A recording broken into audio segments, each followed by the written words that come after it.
Ito po yung Iriga City Public Market. Nasunog po ito, yung part nito. Kanina mga alas 12 ng ating gabi or madaling araw. Ayan po yung sitwasyon ngayon. Oh. Dami nang naapektuhan. Ang dami ng mga nalulungkot sa ngayon kasi nawala yung kanilang puhunan, yung kanilang negosyo. Dahil nga po sa sunog. Yung mga nandito ngayon, syempre naglilinis. Tinitingnan yung kanilang mga pwesto. Ikutin natin. Grabe yung grabe yung damage. Ayan, tindahan ito ng mga gulay. Dumadaan ako dito. Ito may mga ano pa, bakas pa. Ayan. Mga ano ata yan, parang kamote, root crops, yung mga nandito, tapos mga gulay.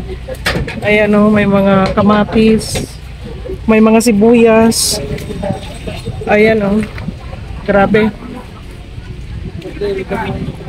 Ito yung sitwasyon ngayon. Time check, 1:30 ng hapon.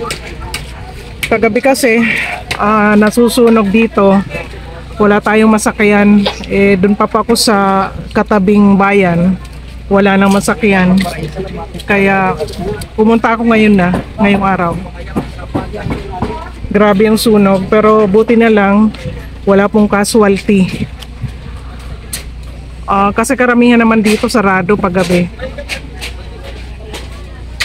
Ikutin natin dito po sa market. Ito yung mga na-save pa. Ano kaya yung mga laman nito? Feeds ba to or mga bigas? Di ko alam. Ano pong laman po? Yung nasunog na bigas. Mga bigas sa inyo po mismo? Anak. Ganun. Ilang stall po yung apektado sa inyo? Isang stall ka naman. Isang stall po. Pwede pa pakinabangan yan? Hindi na? Hindi na po. Pang ano na lang sa baboy. Pangpakain sa baboy. Taga saan kayo? Masagya mo kami. Taga Iriga din. Okay po. Pero at least buhay tayo kuya. Walang nasugatan sa inyo, walang nasaktan. Excuse po. Ayan. Yan po yung mga natira na pangpakain na lang daw sa kanilang alaga. Talagang karamihan nasunog.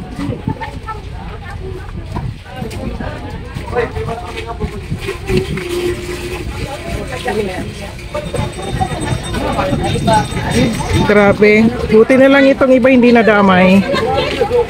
Pero yung dito sa part na to, ito po yung apektado ng sunog kagabi. Ate.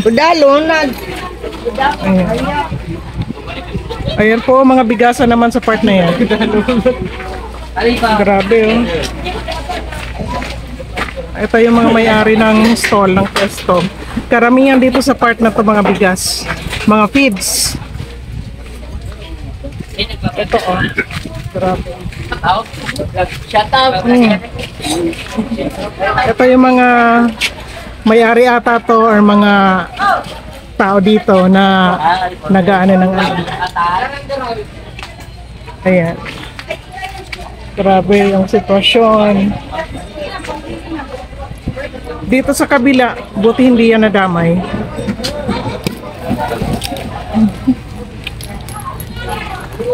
Ito oh. Ayan, rice retailer. Yung mga sa part na to, mga rice retailer po, mga bigas. Ayan na lang po yung natira after nung sunog.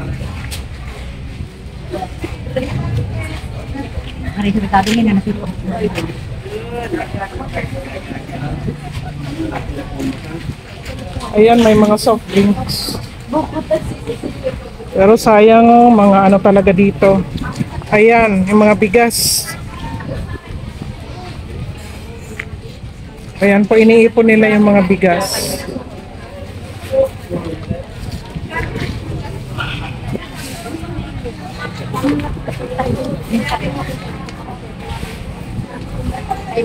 Ito kainan, buti hindi nadamay itong sa tapat mga kainan niya. Ito lang talaga yung apektado ng sunog kagabi.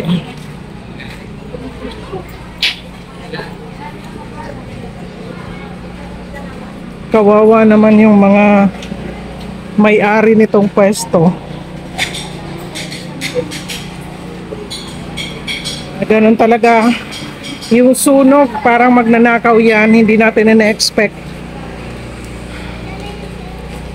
Dito sa part na to buti hindi masyadong na damage. So ayan po, buo pa po yung mga sako ng bigas. Pero sa ilalim syempre basa kasi yung galing sa fire truck. Ayan. Hindi sa inyo po. Pero may mga na-damage po. Opo. Pero at least may mga natira. Mga basa lang. Okay po. Binibilad sa araw ngayon kasi mainit. Pero at least sa pwesto niya, mga nabasa lang yung bigas. Ayan. Puro bigas. Eto, syempre sarado. Grabe May barikada po para hindi magalaw kasi patuloy po yung pag-imbestiga. Pero sa initial na investigasyon ng Bureau of Fire Protection, sabi nila sa wiring, faulty electrical wiring, di natin alam kung saan yung pinaka-umpisa, saang part. Basta nadamay na lahat dito sa portion na to.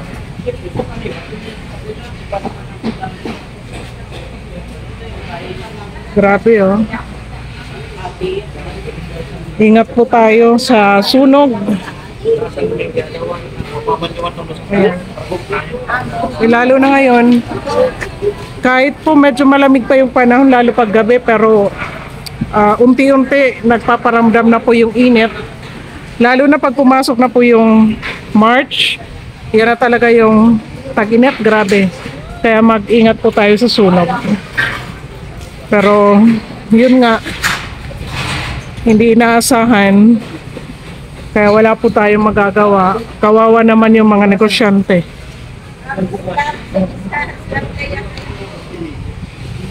Babawi sila, sana makabawi sa sunod kasi marami po yung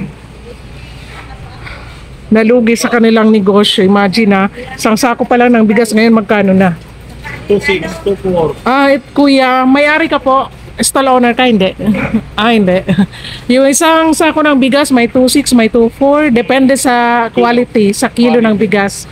Ayan. Mababang klase pa po yung tape. Mababang klase pa. Yung pinakamahal ng isang sakong bigas magkano? 280. 2.8. Almost 3,000 na pala. Tapos ayan. Ito kainan to. Bake shop. Bake shop. Bake shop. Lahat talaga walang naisalba. Wala. Yung pasalamat na lang, walang nasaktan. Walang tao. Walang tao kasi gabi. Kung may natutulog dito, sigurado. Kaya nga, yung na lang dito, magandang balita kasi walang nasaktan, walang casualty. So ingat po tayo. Opo. Hindi ka gabi, baka naubos dito. Kaya nga, hindi masyado mahangin. Kasi kung mahangin, eto, imagine yan po yung affected nung sunog. Kung mahangin, baka pati ito. Pero ito hindi siya nagalaw, ayan po, hindi siya apektado. Doon naman po yung mga maagap na taga Bureau of Fire Protection. Halos andito na lahat kagabi, yung taga LGU, yung taga CDRRMO, lahat na, Civil Security Unit, yung mga stall owners, halos ilang stall owners ba dito? Halos 20 ata affected or lagpas 20 pa na mga stall owners. Mga stall pala. Pero yung mga owners, madami po.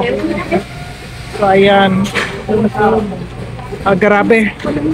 Naglilinis. Karamihan at sinecheck po yung sitwasyon. Pero halos lahat naman nakatakbo dito kagabi nung kasagsagan ng sunog. Ayan po. Grabe. Grabe. Oops. Ayan. May mga nahuhulog. Debris. Yan po talaga yung yan yung purpose na may barikada. Para hindi pumasok sa part na yan yung kahit sino. Kasi delikado. Tingnan nyo naman na yan. May mga nahuhulog. Yung mga delikado yan, mga salamin. So, yan po yung purpose bakit may barikada. Ayan.